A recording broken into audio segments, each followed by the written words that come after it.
Let's welcome back to the show House Intelligence Ranking Republican Devin Nunes. Great to have you back on. Sir, your reaction to the subpoenas today? Well, look, this is a long time coming. I'm very happy that Senator Johnson has stayed with this because Senator Johnson has been mercilessly attacked by the media for this, but he's right over the target. And I always say, as long as they're attacking you, you know you're right over the target. We have a responsibility in Congress to bring these people forward, to take their depositions. And the only advice I would give them is to make sure that you release those depositions quickly. You don't want to be stuck in a position like we were, where you're waiting for some deep state bureaucracy somewhere to allow the American public to see it. We need pure transparency, and these officials need to be gotten on the record again, because there's just been a whole lot more new information, Liz, that's come out in the last few weeks and months.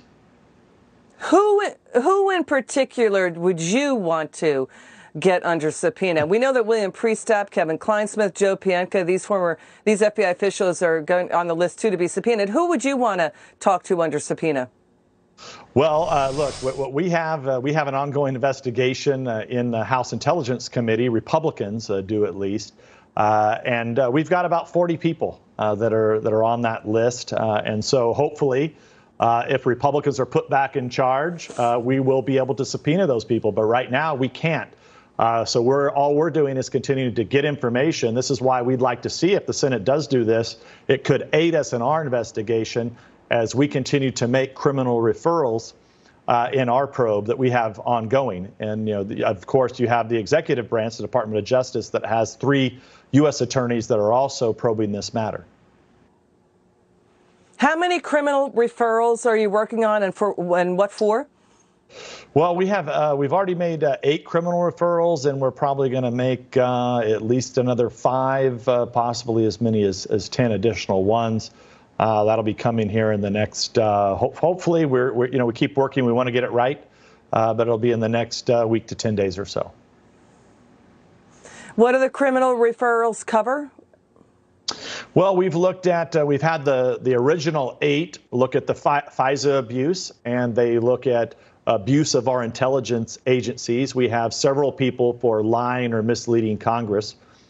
We now are looking at the overall General Flynn investigation and how that was conducted, and the rest of the Mueller team.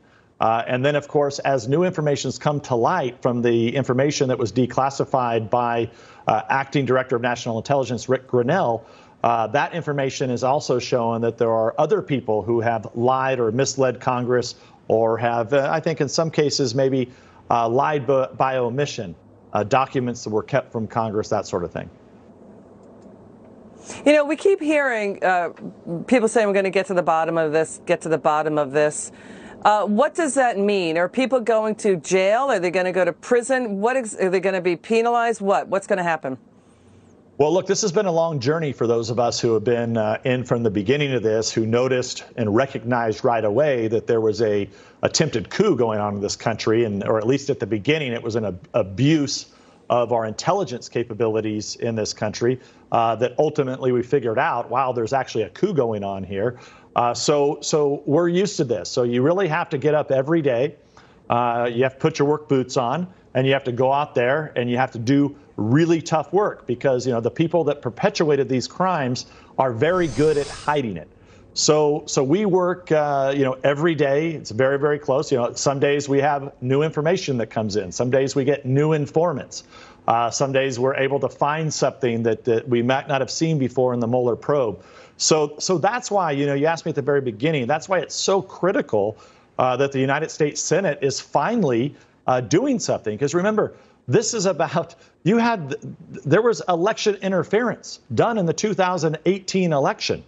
That election interference was done by, was started by the Clinton campaign, but it was done by ultimately the FBI and the Department of Justice with support of the House and Senate Democrats, that clearly just used this for a fundraising scheme and a scheme ultimately where they were just trying to impeach the president of the United States. In the 2016 election, right?